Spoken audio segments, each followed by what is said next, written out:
नमस्कार प्रेक्षकांनो, मालिकेच्या आजच्या भागामध्ये आपल्याला पाहायला मिळणार आहे की प्रियाची वेगळीच नाटकं सुरू झालेली आहेत।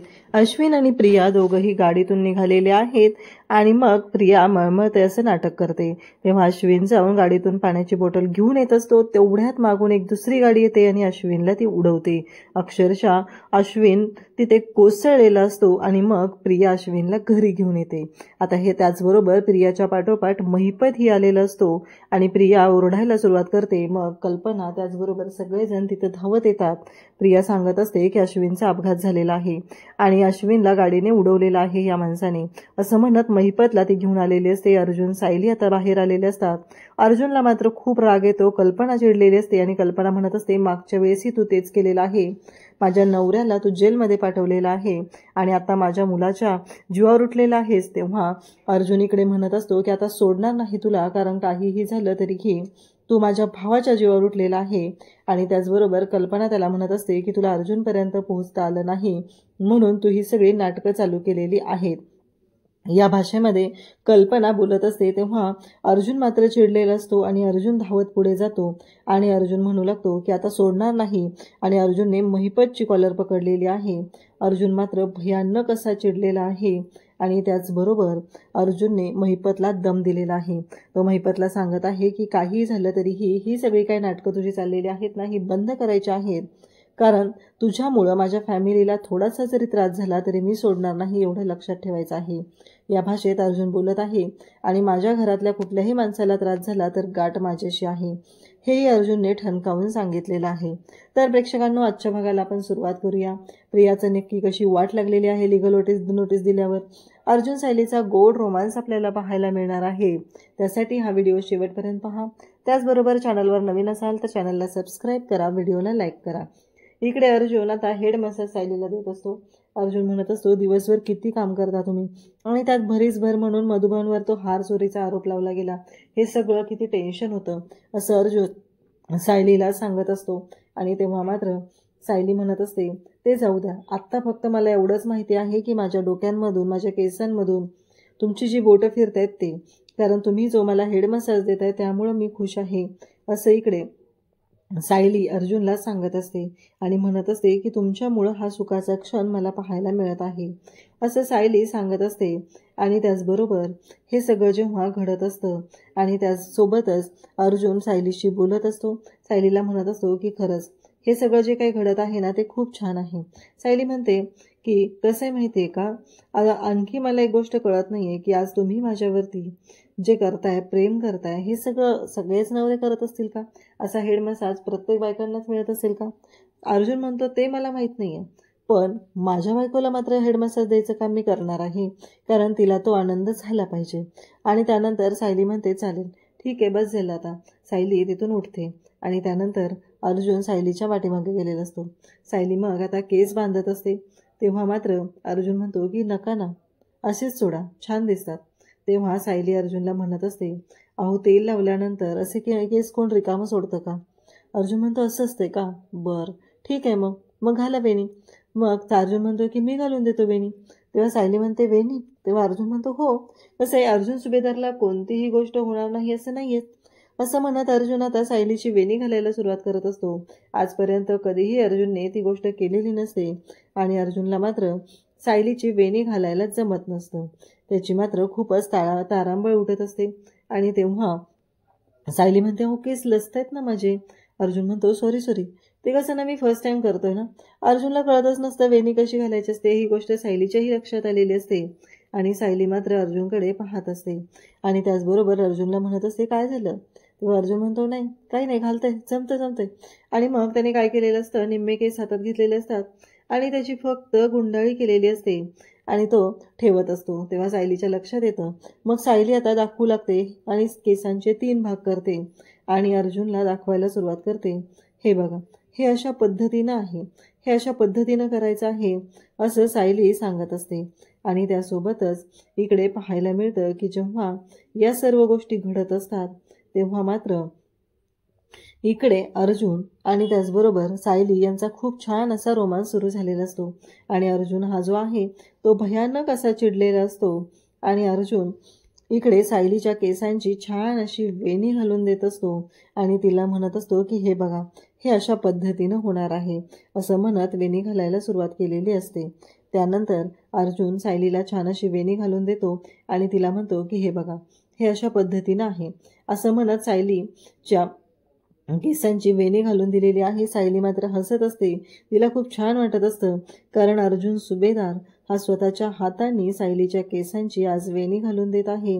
या गोष्टीचा आनंद तिला झालेला असतो आणि सायली खुश असते. अर्जुनने फायनली वेणी घातलेली असते आणि त्यासोबतच अर्जुन म्हणत असतो की काहीही झालं तरीही एक महत्त्वाची गोष्ट आहे आणि ती म्हणजे की खरंच तुमच्याबरोबर ना खूप छान वाटतं असं अर्जुन तिला सांगत असतो. त्यानंतर इकडे पाहायला मिळतं की जेव्हा अर्जुन सायलीची वेणी घालून देतो त्यानंतर सायली म्हणते ठीक आहे. अर्जुन म्हणतो मी जाऊ आता माझं काम करायला. तेव्हा सायली म्हणते की हो चालेल असं म्हणत सायलीने अर्जुनला त्याचं काम करायला जायला सांगितलेलं असतं. सायली ही खुश झालेली असते आणि अर्जुनही खुश झालेला असतो. सायली म्हणत असते खरंच आज जर तुम्ही हेड मसाज दिला ना त्यामुळे मला खूपच छान वाटत आहे असं सायली अर्जुनला सांगत असते आणि अर्जुनने घातलेली जी वेणी आहे ते हातात घेऊन त्याच्याकडे 4-4 वेळा पाहत असते. इकडे पाहायला मिळतं की नागराज हा महिपतला घेऊन आलेला असतो आणि महिपतला म्हणत असतो की काय रे हे काय चाललेलं असतंय तुझं असं म्हणत महिपतशी तो बोलत असतो. त्याचबरोबर इकडे महिपत आणि नागराज दोघंही आलेले असतात आणि तेवढ्यातच महिपतला फोन आलेला असतो. नागराज म्हणतो बोल, तुझ्या चिचुंदरीचा फोन आलेला आहे आणि हे सगळं त्यांचं बोलणं सुरू झालेलं असतं. तेव्हा मात्र इकडे नागराज आता तो फोन घेतो आणि म्हणतो बोल ग चिचुंदरे, काय काम आहे तुझं. तेव्हा प्रिया म्हणत असते की मी तुम्हाला अलर्ट करायला फोन केलेला आहे. नक्कीच त्यांच्या हाती असं काहीतरी लागलेलं आहे की ज्यामुळं ते इतके खुश आहेत. तेव्हा नागराज म्हणतो की तुला ना दुसरं काही सांगताच येत नाहीये, तू फक्त अशाच फालतू गोष्टी सांगत जा आणि त्याच गोष्टी सांगणं तुला जमत असतं. हे सगळं इकडे नागराज बोलत असतो. तेव्हा मात्र प्रिया म्हणत असते म्हणजे मी काय केलेलं आहे, मी कसल्या फालतू गोष्टी सांगितलेल्या आहेत असं प्रिया बोलत असते. तेव्हा नागराज म्हणत असतो तू फक्त ना मला हे सांगायला फोन करायचा, बाकी कुठल्याही गोष्टी सांगायला मला फोन करायचा नाही असं नागराज बोलत असतो. आणि तेव्हा मात्र प्रिया म्हणत असते म्हणजे तुम्हाला काय म्हणायचं आहे. तेव्हा म्हणतो की अर्जुन तोंडावर आपटला, अर्जुनचा प्लॅन फेल झाला, हे जर सगळं तू मला सांगायला फोन करणार असशील तरच मला फोन करायचा आहे. आणि त्याचबरोबर हे सगळं जेव्हा घडत असतं तेव्हा इकडे अर्जुन जो आहे तो बोलत बसलेला असतो आणि प्रिया मात्र इकडे तिची नाटकं चाललेली असतात. ती महिपतला सांगत असते आणि महिपतला म्हणत असते. तेव्हा महिपत म्हणत असतो की फोन ठेव, कसं आहे तुझ्याकडून दुसरी कोणती अपेक्षा होणं शक्यच नाही आणि याच गोष्टी तुझ्याकडून घडूच शकतात. हे सगळं महिपत बोलत असतो आणि महिपत सांगत असतो. त्यासोबतच आपल्याला पाहायला मिळतं की इकडे महिपत फोनवर बोलत तसाच झोपी जातो आणि तिला म्हणतो की तुझे जे 2 हात आहेत ना ते पण मी आता शिल्लक ठेवणार नाही, एवढं लक्षात ठेवायचं आहे, कारण तू कोणत्या थराला जाऊ शकते ना हे मला चांगलंच माहिती आहे असं म्हणत महिपत हा प्रियाला धमकावत असतो आणि प्रियाला सांगत असतो की इथून पुढे जर चांगलं काय सांगायचं असेल तरच मला फोन करायचा आहे, अन्यथा मला फोन करायचा नाही. हे सगळं महिपतचं बोलणं चाललेलं असतं. प्रिया मात्र म्हणत असते की मी तुम्हाला सल्ला देत आहे. तेव्हा तो म्हणतो की मला सल्ला द्यायचा नाही, एवढं लक्षात ठेव, काहीही झालं तरीही मला सल्ला द्यायची अजिबात गरज नाही. हे सगळं प्रियाला तो सांगत आहे. आणि मग इकडे नागराज महिपतला म्हणतो काय आहे हे, एका दमात एवढ्या धमक्या दिलेल्या आहेत तू, महिपत कळतंय का तुला. हे सगळं तो बोलत असतो. तेव्हा इकडे महिपत म्हणतो की जमतं मला ते. आणि त्याचबरोबर इकडे पाहायला मिळतं की महिपत म्हणतो की जमतं मला ते. त्यानंतर इकडे पाहायला मिळतं की कल्पना आणि त्याचबरोबर प्रताप बोलत असतात. कल्पना म्हणत असते की बरं झालं प्रतिमा आणि रविराज भाऊजी आले, खरंच खूप बरं वाटलेलं आहे. हे सगळं बोलणं चाललेलं असतं आणि त्यासोबतच प्रताप म्हणत असतो की हो कसं आहे हल्ली आपल्या घरात असं एकत्र बसून बोलणं वगैरे ह्या गोष्टी होतच नाही आहेत ना, आज बरं वाटलेलं आहे. त्यानंतर इकडे कल्पना म्हणत असते की तन्वी आल्यापासून तिला तर त्रासच आहे आणि त्या मधुभाऊंनी हार चोरला, ही गोष्ट ना मला सहनच होत नाहीये. तेव्हा प्रताप म्हणतो की हे बघ कल्पना तू चुकतेस, मधुभाऊंनी हार चोरणं शक्यच नाही. ते आपल्या घरात वावरतानाही किती हे करत असतात, कारण आपल्या कोणाला त्रास होणार नाही याची काळजी घेत असतात आणि तू सरळ सरळ आरोप करते. तेव्हा कल्पना म्हणते की तुम्हाला एवढा त्यांचा का पुळका आहे, कारण हार तर त्यांच्या बॅगेत सापडलेला आहे, त्यांच्या रूममध्ये सापडलेला आहे आणि तरीही तुम्हाला त्यांचाच पुळका येतोय. तेव्हा मात्र प्रताप म्हणतो की हे बघ मला त्यांचा पुळका वगैरे येत नाही, पण एक गोष्ट लक्षात ठेव, हार त्यांच्या रूममध्ये सापडला याचा अर्थ हार त्यांनी चोरलाय असा होत नाही. तेव्हा मात्र कल्पना म्हणत असते म्हणजे.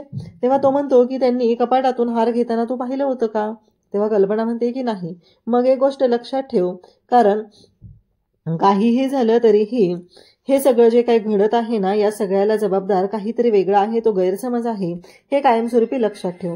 त्यानंतर इकडे प्रताप कल्पनाला बोलत असतो. कल्पना म्हणत असते, कसं आहे माहितीये का, ती सायली कशी आहे ना, त्यामुळं एखादे माणूस चांगला असू शकतो ह्याच्यावरचा माझा विश्वासच उडालेला आहे. गरीब म्हणून ती सायली वावरत होती आणि तिनं माझ्याशी खोटं वागत होती. या गोष्टीचा धक्काच मला इतका बसलेला आहे ना, मी त्या धक्क्यातून अजूनपर्यंत बाहेरच पडू शकत नाहीये. त्यामुळं मला कळलेलं आहे, कारण तिच्यावर ना मी माझ्या स्वतःच्या मुलीसारखं प्रेम केलं होतं. माझ्या अस्मितापेक्षा जास्त प्रेम मी तिच्यावर केलं होतं. आणि तिनं काय केलं? तिनं फक्त मला धोका दिलेला आहे. तिनं आणि अर्जुनने, दोघांनीही. एकदा तरी तिने मला सांगायला हवं होतं की त्यांच्या डोक्यात नक्की काय चालू आहे, तर सगळं सुरळीत झालं असतं. तेव्हा इकडे प्रताप म्हणत असतो की हे बघ कल्पना, कसं आहे माहितीये का, आता त्या दोघांचं लग्न झालेलं आहे.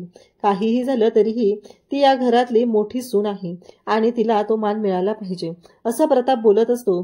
तेव्हा मात्र कल्पना म्हणत असते, तेच तर माझं दुःख आहे ना, ती या घरची मोठी सून आहे आणि त्यासाठी मला तिला सहन करावं लागत आहे. हे सगळं कल्पना बोलत असते. प्रताप म्हणत असतो की हे बघ, अजूनही तुझा तिच्यावरचा राग गेलेला नाही. तेव्हा कल्पना म्हणत असते, कसं माहितीये का, जवळच्या माणसाने विश्वासघात केलाय आणि त्या जखमा आहेत, एवढ्या सहजासहजी जाणार नाहीत त्या, असं कल्पना बोलत असते. आणि त्यासोबतच इकडे आपल्याला पाहायला मिळतं की जेव्हा या सर्व गोष्टी घडत असतात तेव्हा मात्र कल्पनाला खूप वाईट वाटलेलं असतं. तिचं असं म्हणणं असतं की काहीही झालं तरीही हे सगळं जे काही घडलेलं आहे या सगळ्याला जबाबदार ती आहे आणि तिच्यामुळे या सर्व गोष्टी घडलेल्या आहेत आणि एवढा राग माझा सहजासहजी जाणार नाही. म्हणजे कल्पनाच्या मनात जो राग आहे ना, तो सगळा राग बाहेर निघत असतो. सायलीने विश्वासघात केलाय, सायली माझ्याशी चुकीचं वागलेली आहे. प्रताप तिला समजवण्याचा प्रयत्न करत आहे, पण कल्पनाला मात्र समजूनच घ्यायचं नाही. तिच्या डोक्यात फक्त एवढंच सुरू आहे की काहीही झालं तरी सायली चुकीची आहे आणि सायलीनं चूक केलेली आहे आणि म्हणून ती सायलीला फक्त आणि फक्त दोषच देत असते. त्यानंतर आपल्याला पाहायला मिळतं की कल्पना म्हणत असते की नाही, मी एवढं सहजासहजी नाही माफ करू शकत. आपल्या घरातलं वातावरण जे बिघडलेलं आहे त्याला पूर्णपणे सायली जबाबदार आहे, असं कल्पनाचं म्हणणं असतं. इकडे प्रताप तिला समजवण्याचा प्रयत्न करत आहे, पण तिला समजून घ्यायचंच नाही. त्यानंतर आपल्याला पाहायला मिळतं की दुसऱ्या दिवशी सकाळी सायली सगळ्यांना नाश्ता देत असते. तेवढ्यात अर्जुन तिथं आलेला असतो आणि मग डायनिंग टेबलवरती तिथं प्रिया नाश्ता करत बसलेली असते. अर्जुन तिथं आलेला असतो तेव्हा सायलीलाही धक्का बसतो. सायली म्हणू लागते की काय झालंय नक्की, आणि अर्जुन असा, कारण अर्जुनने ठरवलेलं असतं प्रियानं जे काय कांड केलेलं आहे त्याची शिक्षा तर तिला मिळणारच आहे. मधुभाऊंच्या विरोधात तिनं जे काय कारस्थान केलेलं होतं त्याची शिक्षा तर तिला मिळणारच आहे, हे सगळं अर्जुनने ठरवलेलं असतं. अर्जुन तिथे येतो आणि प्रियाला म्हणतो की अगं तन्वी, कसं माहितीये का, तू लग्न केलंस, आमच्यापासून लपून लग्न केलंस, बरोबर आहे, पण तुला ना वेडिंग गिफ्ट द्यायचं राहिलेलं आहे, ते देण्यासाठी मी आलेलो आहे, असं म्हणत अर्जुन तिला लग्नाचं गिफ्ट द्यायला आलेलं असतो आणि ते लग्नाचं गिफ्ट तिला देत असतो. तेव्हा मात्र अर्जुन तिला जे गिफ्ट द्यायला आलेलं आहे ते पाहून सगळ्यांना धक्का बसलेला असतो. सगळेजण पाहत असतात, सगळेजण म्हणत असतात की हे काय आहे. अर्जुनने मात्र तिथं गिफ्ट दिलेलं असतं आणि तो म्हणत असतो उघडून तरी बघ, आणि एनवलप दिलेलं असतं, त्याच्यावरती अश्विन प्रिया अशी दोघांची नावं असतात आणि प्रिया मात्र ते पाहतच राहते. प्रियाच्या हातात ते गिफ्ट पडलेलं असतं. प्रिया धक्का बसल्यासारखा पाहत असते, कारण धक्का तर सगळ्यांनाच बसणार असतो. अर्जुन असं काहीतरी गिफ्ट देईल हा विचार स्वप्नातही यांनी केलेला नव्हता, कारण अर्जुन असं करेल. तेव्हा अर्जुन म्हणतो, अगं तन्वी, गिफ्ट घेणार नाहीयेस का, तुझा मोठा दीर तुला गिफ्ट देतोय, घे ना. अर्जुनचा जो टॉन्ट असतो तो इतका भारी असतो ना, खरंच पाहतच राहू वाटतं. प्रियाला मात्र कळलेलं असतं की नक्कीच काहीतरी आहे आणि मग प्रिया ते गिफ्ट घेते, म्हणजे ते एनवलप घेते आणि ते उघडून बघते. तिला ना 440 व्होल्टचा धक्का बसतो, कारण तिला कळायचं बंद झालेलं असतं की हे सगळं काय आहे, म्हणजे हे कसं घडू शकतं, आपल्या बाबतीत असं कसं काय झालं, हा प्रश्न, हे सगळं बोलणं सुरू झालेलं असतं आणि प्रियाची मात्र नाटकं तिथंच थांबलेली असतात. तेव्हा प्रताप म्हणतो, काय आहे नक्की, कळेल का आम्हाला तरी. तेव्हा प्रिया म्हणते की आत्ताच तुम्हाला बोलला ना की तुला मोठा दीर म्हणून गिफ्ट देतोय, मग आता हे सगळं काय आहे, म्हणजे तू मला लीगल नोटीस पाठवली आणि स्वतःच्या घरातल्या माणसांशी असं कोण वागतं. तेव्हा अर्जुन म्हणतो, म्हणजे मी काय चुकीचं केलेलं आहे. तेव्हा इकडे प्रताप म्हणू लागतो की नक्की काय चाललंय अर्जुन, आणि प्रताप अर्जुनला बोलत असतो. अर्जुनला मात्र कळायचं बंद झालेलं असतं की हे सगळं काय घडतंय. अर्जुनला तर माहिती आहे की त्याने केवढा मोठा गोंधळ घातलेला आहे आणि प्रियाची वाट लावलेली आहे. अर्जुनने आता सर्वांपुढे मोठा स्फोट केलेला आहे, कारण त्याने प्रियाला लीगल नोटीस दिलेली आहे. प्रिया तर पुरती घाबरून गेलेली आहे. आता पुन्हा एकदा सगळं स्टेटमेंट द्यावं लागणार आणि आपण पुन्हा एकदा यामध्ये अडकून बसणार. अर्जुन आपल्याला सोडणार नाही ही गोष्ट तिला माहिती आहे. कल्पना, पूर्णाजी आणि विशेषतः अश्विन यांना मोठा धक्का बसलेला आहे. कारण प्रियाला जे नको आहे तेच आता झालेलं आहे. तेव्हा अर्जुन सांगतोय, ही लीगल नोटीस आहे आणि माझ्या ऑफिसमध्ये येऊन तुला पुन्हा एकदा स्टेटमेंट द्यावं लागणार आहे आणि त्या दिवशी जे काय झाले ते सगळं मला खरं खरं सांगावं लागणार आहे. आता तुझ्या आणि मधुभाऊंच्या स्टेटमेंटमधील जी काही तफावत आहे ना, ती तफावतच खरा गुन्हेगार शोधून काढणार आहे. लग्नाच्या तुला खूप खूप शुभेच्छा असं म्हणून अर्जुनने आता प्रियाच्या समोर हात केलेला आहे. हे माझ्याकडून तुला गिफ्ट आहे असं समज, असा टोमणा देखील त्याने मारलेला आहे. पण तो काय, प्रिया काय त्याच्या हातात हात देत नाही. तेव्हा तो हात पाठीमागे घेतो आणि म्हणतो, ठीक आहे तुला जे करायचं ते कर, पण लीगल नोटीसला तुला उत्तर तर द्यावंच लागणार आहे. तुला येऊन स्टेटमेंट द्यावंच लागणार आहे. प्रिया आता पुरती घाबरून गेलेली आहे. प्रिया आता त्यांच्यावर पलटवार करायचा प्रयत्न करते. प्रिया म्हणते, हे सगळं तुम्ही त्या दिवशी मी मधुभाऊंचा हार मी चोरलेला पाहिला आणि त्यामुळे हे सगळं करताय ना, तुम्ही खूप वाईट करताय असं प्रिया सांगते. तेव्हा सायली तिला सांगते की तुला काय मी तुझ्यासारखी बालिश बुद्धी वाटतो का? मधुभाऊंची चोरी तू पकडली असं तुला वाटतंय. खरं तर त्यांनी चोरी केलेलीच नव्हती, पण तू जे काय केलंयस त्यामुळे आम्ही हे करतोय असं वाटतंय का? ही सगळी केसची गरज आहे म्हणून चाललेलं आहे. तुझा बदला घेण्याची आमची अजिबात इच्छा नाहीये आणि आम्ही तुझ्यासारखं अजिबात करत नाही. तेव्हा अर्जुन देखील तिला म्हणू लागतो की ऐक, सायलीचा यामध्ये काहीही संबंध नाहीये. वकील मी आहे. मला या केसमध्ये तुझं स्टेटमेंट पुन्हा एकदा पाहिजे आहे म्हणून हे सगळे मी करतोय. त्यामुळं तू तुझा बालिशपणा बंद कर. आता सायलीच्या चेहऱ्यावर देखील स्मित हास्य आलेलं असतं, कारण त्यांनी प्रियाला अगदी बरोबर कोंडीमध्ये पकडलेलं असतं. प्रियाला देखील ही गोष्ट आता समजली आहे. अर्जुन आपल्याला यातून सोडणार नाही, आपल्यालाच काहीतरी करावं लागणार आहे. तेव्हा प्रिया उभी राहते आणि आता मुद्दाम विचार करते, काहीतरी ड्रामा करणं गरजेचं आहे. आता जर का ड्रामा केला नाही तर खूप वाईट होणार आहे. हा अर्जुन आपल्याला सोडणार नाहीये. आणि प्रिया बोलू लागते की या घरामध्ये मला सुखच लागणार नाही असं दिसतंय. तर अश्विन देखील तिच्या बाजूनं बोलू लागतो आणि म्हणतो, अरे काय चाललंय तुमचं? ती लग्न करून आली आहे तेव्हापासून तुम्ही तिला सुखच लागू देत नाहीत. पूर्णाजी देखील तिच्याच बाजून असते. पूर्णाजी देखील अर्जुनला म्हणते, खरंच अर्जुन तू ना नुसता बदला घ्यायला लागलायस ती ह्या घरात आलायचा. कशासाठी असं करतोयस रे तू? अरे लग्न केलंय तर राहू दे ना त्यांना सुखासुखी जरासं. कल्पना देखील त्यांच्याच बाजूने आहे. कल्पना देखील असंच म्हणते, अरे कशाला तुम्ही त्रास देताय त्या मुलीला? तिनं काय केलंय तुमचं? ते दोघं राहतायत सुखानं, राहू द्या ना. पण प्रताप मात्र आता सायलीच्या बाजूने आहे. प्रताप म्हणतोय, एवढं काय व्हायला लागलंय तुम्हाला? अगं त्यांनी लीगल नोटीस पाठवली आहे ना, मग लीगल नोटीस पाठवली तर तेच स्टेटमेंट द्यायचंय जे अगोदर स्टेटमेंट दिलेलं आहे. त्यामध्ये घाबरण्याची काय गरज आहे? बरं का तन्वी, तू अजिबात घाबरू नकोस. तू अगोदर जे स्टेटमेंट दिलं होतं ना ते स्टेटमेंट दे, विषय संपला. ही तर किरकोळ गोष्ट आहे असं म्हणून प्रतापने खरं तर अर्जुन आणि सायली यांची बाजू घेतलेली असते. तेव्हा सायली देखील म्हणते, अगदी बरोबर आहे बाबा म्हणतायत ते बरोबर आहे. तुला जुनं स्टेटमेंट पुन्हा एकदा द्यायचंय, त्यात काय एवढं? आता प्रियाला माहित असतं की आपण जर का स्टेटमेंट दिलं तर नक्कीच अर्जुन आपल्याला यात अडकवणार, कारण आपलं स्टेटमेंट यामध्ये काहीतरी तफावत असणार आहे आणि आता ते आश्रमात गेलेले होते त्यामध्ये त्यांना काहीतरी पुरावा मिळालेला आहे. आता काय करावं असा मोठा प्रश्नच तिला पडलेला असतो.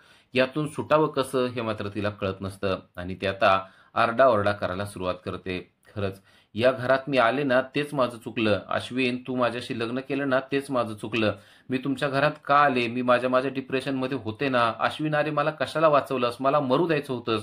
असं म्हणून ती स्वतःच्या थोबाडीत मारून घ्यायला सुरुवात करते. खरं तर ती मोठा ड्रामा क्रिएट करत आहे. काहीतरी करून अर्जुनने ती लीगल नोटीस मागं घ्यावी असं तिला वाटतंय आणि ती स्वतःच्या थोबाडात मारून घ्यायला लागलेली आहे. तेव्हा अश्विन तिला वाचवण्याचा प्रयत्न करतो. अश्विनला ती म्हणते, मला आता वेड लागलंय, मला वेड होऊ दे, मला या घरामध्येच राहायचं नाही. हो हो आता हे घरच मी सोडून देते. मी आता तुला घटस्फोट देऊन टाकते. मला या घरात राहायचं नाहीये. माझं आता काम संपलेलं आहे. असं काही ती बरगोळे लागते आणि असं दाखवायला लागते की तिला या सगळ्या गोष्टीचा खूप त्रास व्हायला लागलेला आहे. अश्विन मी उगाच तुझ्याशी लग्न केलं. अरे कशाला मला डिप्रेशनमधून बाहेर काढलंस? मी मरत होते ना, मला मरू द्यायची होती. आता तरी मी मरायलाच लागले ना. या दोघांना तर हेच पाहिजे. हे दोघं मला या घरामध्ये सुखासुखी राहू देणार नाहीत. आत्ताच्या आत्ता मी या घरातून निघून जाते. विनाकारण या केसचा माझ्याशी संबंध लावतायत. जे झालंय पाठीमागं होऊन गेलंय ते स्टेटमेंट मी दिलेलं आहे. हे सगळं असताना पुन्हा एकदा तीच गोष्ट माझ्यापुढे उभी केली जाते. अरे का का असं छळायला लागलेत हे दोघं, असं म्हणून ती मोठा राडा करत आहे. प्रतापला मात्र तिचं हे वागणं अजिबात पटलेलं नाही. प्रताप म्हणतोय, हे बघ तन्वी, तू जरा जास्तच टेन्शन घेतलेलं आहे. एवढं टेन्शन घ्यायची गरज नाहीये. जे काय झालंय ना त्याची तुला फक्त उत्तर द्यायची आहेत. आणि इकडे पूर्णाजी देखील तिला सांगत असते की खरंच तू जरा जास्त टेन्शन घेतलेस तन्वी, नको असा विचार करू. आता तन्वी म्हणजेच प्रियाच्या लक्षात आलंय की प्रताप काही आपल्या बाजूनं अजिबात बोलणार नाहीये. तेव्हा ती एकदम चक्कर आल्यासारखं करते आणि लगेच सर्वजण तिला धावत पळत धरायला लागतात आणि ती खुर्चीवर बसते. तिला पाणी देखील पाजण्यात येतं. अश्विन म्हणतो, खरंच तुझी परिस्थिती ना आता गंभीर झालेली आहे. प्रिया, तू अजिबात मनावर घेऊ नको कोणत्या गोष्टी. तुला सांगितलंय ना, या दोघांचं तर अजिबात मनावर घेऊ नको. खरं तर प्रियाला असं वाटत असतं की आता सर्वजण अर्जुन आणि सायलीला सांगतील की ही लीगल नोटीस तू पाठीमागं घे. पण अर्जुन मात्र या गोष्टीवर ठाम आहे की तुला उत्तर द्यावंच लागणार आहे. अर्जुन म्हणतो, तू काय करायचं असेल ते कर, पण तुला उत्तर तर द्यावंच लागणार आहे. तेव्हा अश्विन चिडतो आणि म्हणतो, अरे हिच्याकडे बघ तरी, तिला पॅनिक अटॅक आलेला आहे. अर्जुन म्हणतो, तू डॉक्टर आहेस ना, तुला कळतंय का? तू जरा बघ, जरा तिला तपास, पॅनिक अटॅक आलाय का काय झालंय ना, तू डॉक्टर आहेस तेव्हा तुला कळेल. तेव्हा अश्विन म्हणतो, मी डॉक्टर आहे ना, त्याच्या अगोदर मी हिचा नवरा आहे आणि मला दिसतंय की ती किती पॅनिक झालेली आहे. तिचा बीपी शूट झालेला आहे. तुला कळत नसेल तर मी तुला सांगतो, असं अश्विन अर्जुनला सांगू लागतो. प्रियाला मात्र कळलंय की आता परिस्थिती आपली हाताच्या बाहेर गेलेली आहे. तेव्हा सायली देखील गप्प बसत नाही. सायली म्हणते, प्रिया, तुला जितकी नाटकं करायची आहेत ना ती करून घे.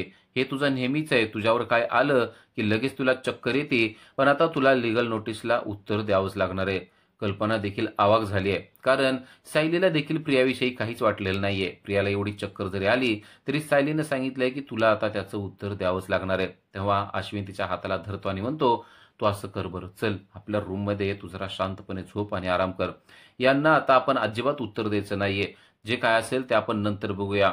आता तुझी तब्येत खूप खराब झाली आहे, तू रूममध्ये चल, असं म्हणून अश्विन आता तिला रूममध्ये घेऊन चाललेला असतो. तेव्हा कल्पना देखील म्हणते की मी देखील तुझ्याबरोबर येते. मला तुझ्या तब्येतीची खूपच काळजी वाटायला लागलेली आहे.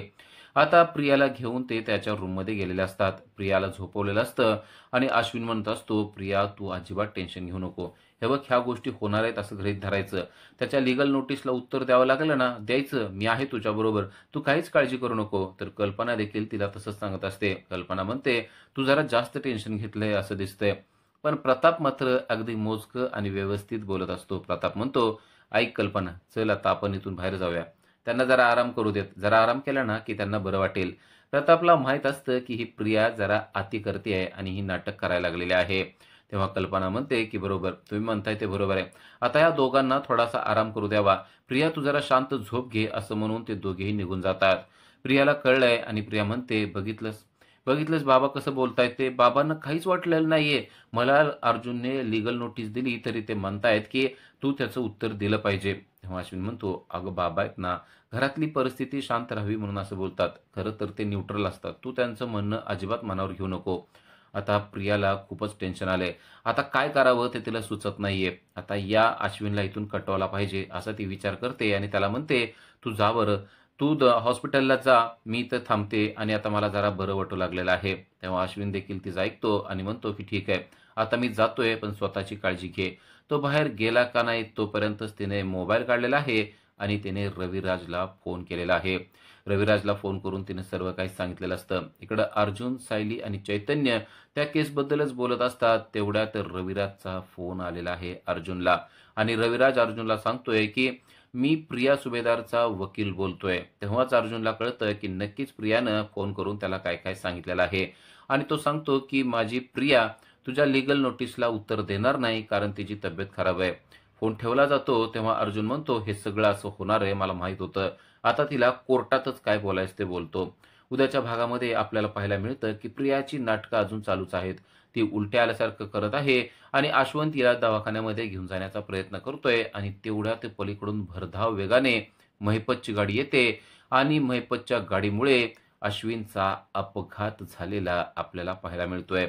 अपघात झालेला अश्विन हा रस्त्यावर पडतो. तेव्हा प्रिया त्याला उचलते आणि त्याला घरात घेऊन येते. महिपत देखील त्यांच्या बरोबर आलेला असतो. आणि महिपत म्हणतो की अहो माझ्या गाडीमुळे चुकून असं झालेलं आहे. तेव्हा अर्जुन येतो आणि म्हणतो या अगोदर देखील तू असंच केलेलं आहे. लक्षात ठेव तो माझा भाऊ आहे. माझ्या भावाच्या केसाला जरी धक्का लागला, त्याला काय जर का झालं ना महिपत, तर हा अर्जुन तुझे उभे चिरून तुकडे करून टाकेल, अशी धमकीच अर्जुनने त्याला दिलेली आहे. अशाच अपडेटसाठी आजच आमच्या चॅनलला सबस्क्राईब करा. Thank you.